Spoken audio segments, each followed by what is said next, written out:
Hello, everybody. This is another episode of Dearly Deep and Hold the Throne. Just coming to you real quick. Another episode.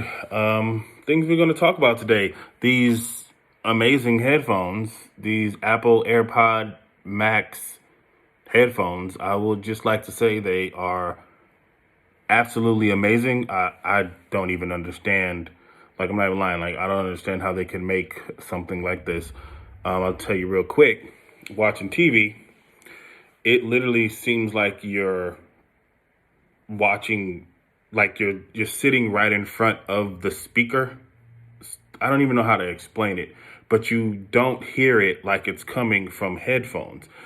Many times I had to check and see, is the TV speaker on or speakers on, because it sounded like I was in the actual, it sounds like I'm in my room without headphones on and I have like surround sound. It's the strangest thing. I don't even know how to really explain it. Hope that does some justice. But yeah, for $549 with a sale 500, they better be A plus, and they are. Music, I can say you do hear, you hear full sound for the most part. You just hear everything. You hear all the instruments, the separation of the sound. It's almost sounds like it makes the music sound like it's not mastered because it's not pressed together. It sounds like all the sounds are separate, which is just a different feeling. I would say the bass, you can turn up your bass or whatever. So if you have some kind of equalizer on your phone or whatever music, whatever way you listen to music, you might turn up the bass a little bit. Naturally, it's just really separated. I'm only wearing these because I thought I would be hearing myself through these right now, but I guess I didn't hook that up. So I can take them off, and I can also tell you when you lay them on your neck, they actually feel comfortable. They do feel like they're kind of squeezing a little bit, but that's because I'm getting fat and my neck is, getting a little thicker. But for the most part, yeah, they rest on your neck really smooth like. So if you're on YouTube, you can see, I got the peachish rose gold pair. If you know me, you know that I'm just attracted to that color. But anyway, what I really wanted to talk about was I went to that John Mayer concert and it was pretty much amazing. Yeah, it was pretty much everything that I expected it to be. Really enjoyed myself. I took my son and I took one of my longtime friends. She had a really, good time too. Although, I had to keep checking on her because she wasn't necessarily a big John Mayer fan. Or not even, I won't say she wasn't a fan. She didn't really know his music. She had heard maybe one or two songs just like everybody else. But, she seemed to enjoy it. The first thing she said was, yeah, he's black. He just don't know it. Or something like that. Or he got some black in him and he just don't know it. Or maybe he do know it. That was coming from him just coming out on the stage, playing that guitar. And I had to let her know, yeah, he's, the whole band pretty much is black. He had black backup singers. Looked maybe like a Cuban, Latin American drummer. But, and he had, I think a white bass player, but it's not about race. The point is she was joking, but it sounded very soulful is what I believe she was trying to say. And she's actually half white herself. So, her coming into that world, she, whatever, talking too much about that. But the concert was amazing. It was loud. The tickets that I bought weren't the best seats. But I didn't know that when I bought the tickets. I bought them on pre-sale before general public. And I didn't realize how big the Chase Center was. So I knew it wasn't like super close, but I also thought it might have been a little bit more compact for concerts like that. But nonetheless, it was still pretty amazing. We all had a good time, got some souvenirs and stuff like that. My son enjoyed it. He said he really just wanted to hear one song. Obviously, I listen to John Mayer all the time, but out of all of that, he just wanted to hear one song. So we listened. He liked Neon, which was, played amazing. We did end up leaving somewhat early just because I knew that the lines would be super long to get, merch and stuff like that. So I went to use the bathroom and then I was like, let me just rush real quick. But by the time I was getting back, it was, he was doing the goodbyes. But I should have known. I should have known. But then he did two more songs. He did an encore. And I should have known they do that all the time. They'll say goodbye, announce the band, everything. They're leaving. They walk up stage. It gets dark. But I came in during that part. So I was telling them, hey, guys, come on, let's go. Because, we had to catch an Uber to the bar and do all that. And it was late. But as we were walking out, all of a sudden, Your Body is a Wonderland came on, which is a great classic John Mayer song. Wasn't tripping off that much. It wasn't until I got home, because of course the whole time I was making a playlist. I was making a playlist of every song, the set list. So when I got home, I just checked to make sure, and it was one last song. And the song he played last was New Light. So I would have loved to see that finale, but whatever, no big deal. Missed that, but we got home safe. But yeah, the concert was pretty amazing. I originally had bought those tickets for me, my son, and the who, but that was probably like the only thing that had me kind of, feeling, a little down, was because, there were songs that were played and I was just like, dang, like this would have been nice to dance with her, to sway. And we all know the lyrics, so we would have, sung them together and everything, and that would have been a beautiful night, but it turned out to still be a beautiful night. Just a different type of beautiful night. But this morning, I was listening to Sabrak, which is, the album, and I'm rocking my Wu-Tang shirt, but also, I'm gonna grab this.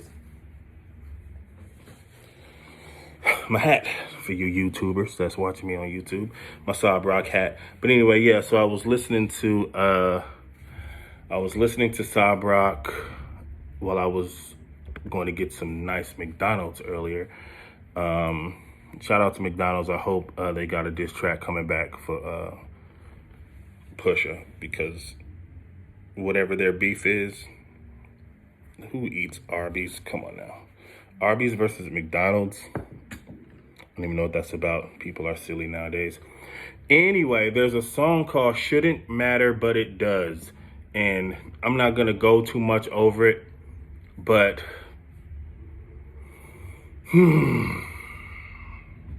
shouldn't matter, but it does.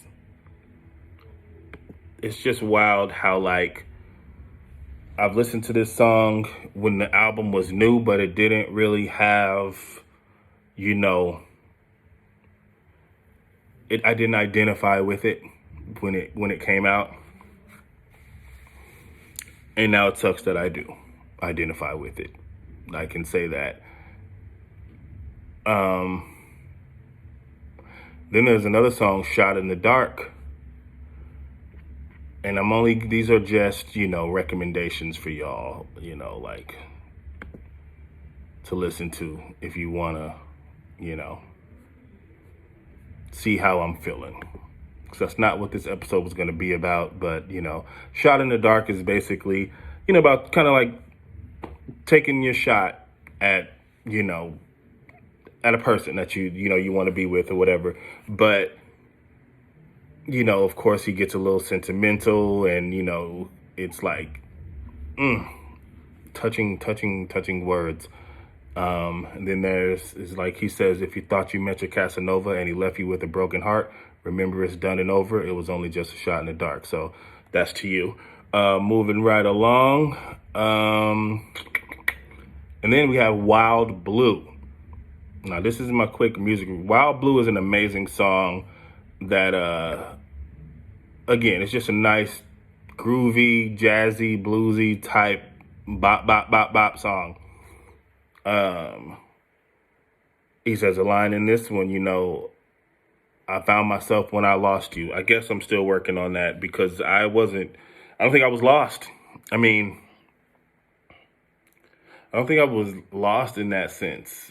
I did talk about having to go back in the past and, remember who you were before you met a person or the breakup and everything like that. But, I guess if I have to be honest, I can say that a lot of my life did surround that situation.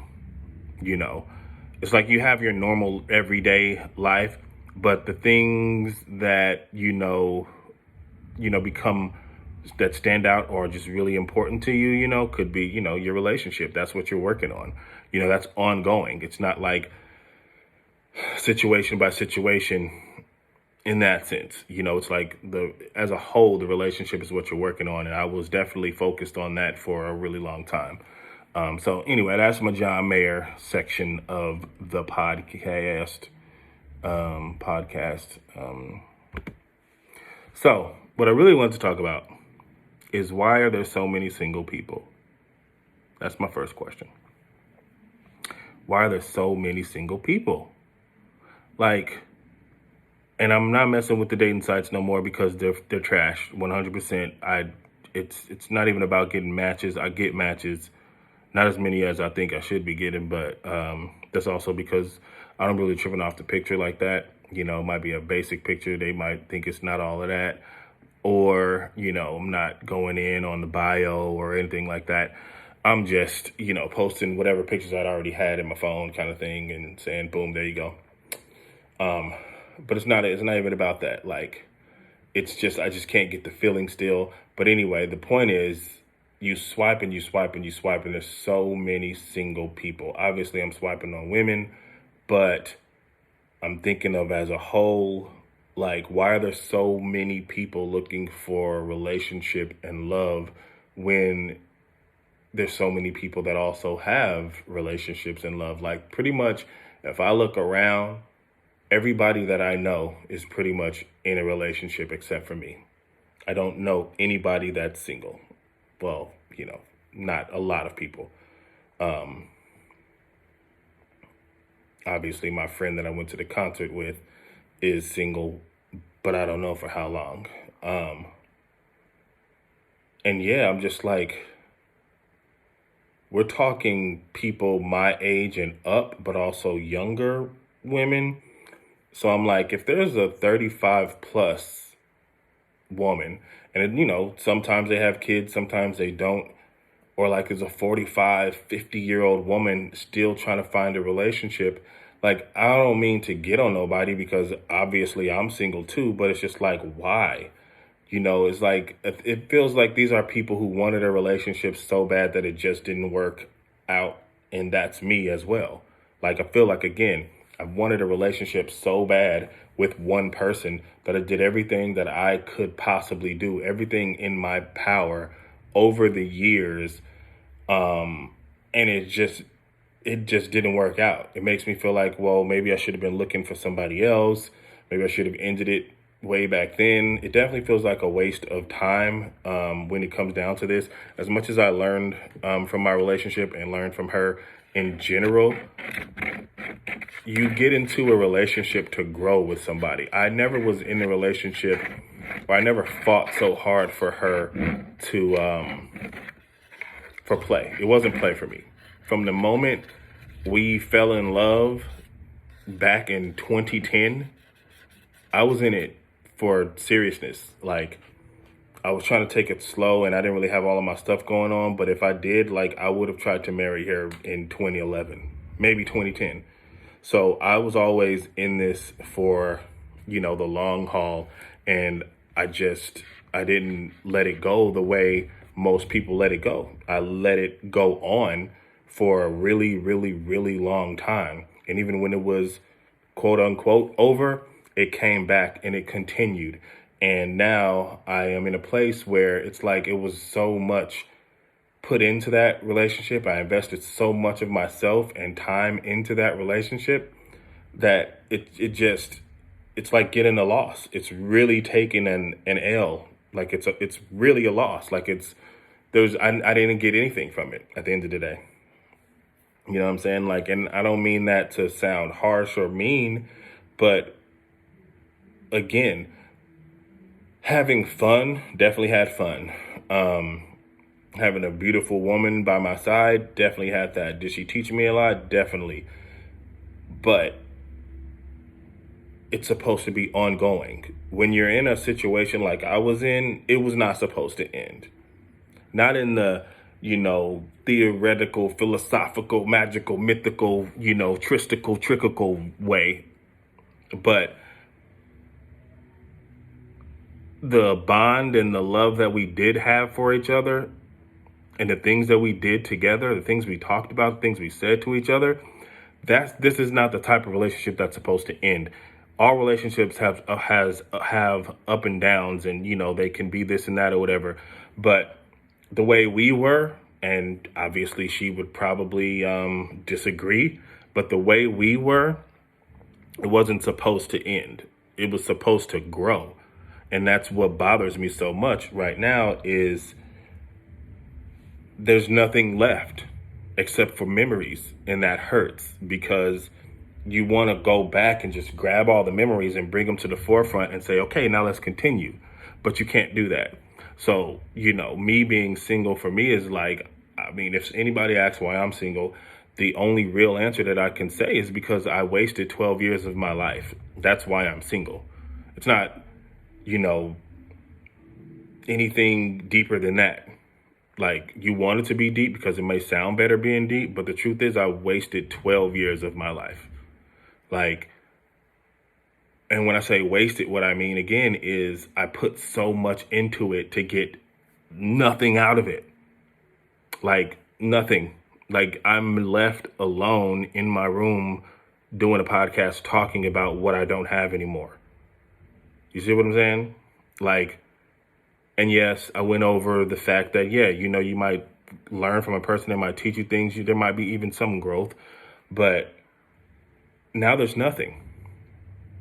So that's what I mean. Like, I feel like our real life wasted 12 years. This is the type of relationship that, you meet a person, you go through the trials and the tribulations of it, and then at one point, you take it to the next level. You get serious. That's when you start having kids and you get married, or you get married and you start having kids, and then you have grandkids, and then you have a family together and everybody knows each other. This is the type of situation that I swear to God, if I was to really lay out all the stuff for you, you guys would be like, yes, that was the type of relationship that's supposed to turn into something. This is not the type of relationship that's supposed to just get tossed to the side. But it did get just tossed to the side as if it was never there. So anyway, even, going back to, John Mayer's song, he basically says, back to the shouldn't matter, but it does. Like, things are coming full circle, right? But he basically says, where is that line? He says, I shouldn't leave you messages in every little song. It could have been always. It could have been me. We could have been busy making baby number 3, naming baby number 3. And of course, I'm feeling that. Like, I can't help it. That's the way I feel. And that's what shows, the delusions of one and the reality of another. It's only delusional because it didn't happen. But that's what I was betting for. That's what I was going for. A family, growth. Obviously, she was not. So was I played? Yeah, I 100% was played in this situation. Because again, I might have said this before, but there's no way in the world that one person could be seeing the stars and the moon and the universe and the other person is seeing dirt. Like, see that? That's not a thing. So unless one person was lying the whole entire time, this person over here, this person over here was, how are you not feeling any of that? And if you were feeling any of it, there's a such thing of like truth and a bond and honesty to where those come together and they just explode into something beautiful and amazing. So to not have any of that, to where you can just throw it away, is like, it's weird. So we'll just leave it there. So again, basically, You know, it's like, have you ever actually been in love? Why are you single at this point? If you're single, why are you single? Because I don't, other than myself, and that's just me. Why are you single, and what actually happened? What makes you single right now? So if you listen to this or watch this, write in the comments, hit me up and we could talk about that. And yeah, I think I'm going to keep this one short. Was going to talk about something else, but I'll probably record again. I don't know, maybe tomorrow or even later today. But I just want that to stick. I was going to continue, and I'll even tell you, I was going to talk about dreams and what they mean and why they happen. But we're gonna leave this one here at 20 minutes. I was also going to talk about, why I don't want another woman who uses social media regularly. I mean, not another woman that uses it, but why I don't want a woman who uses social media regularly. I think that'll be a good topic too. So I'm gonna leave it at that. This is the Really Deep Pod, and Hold the Throne. So hope you enjoyed, and let's get y'all in these comments. Let's talk about it. All right, peace out.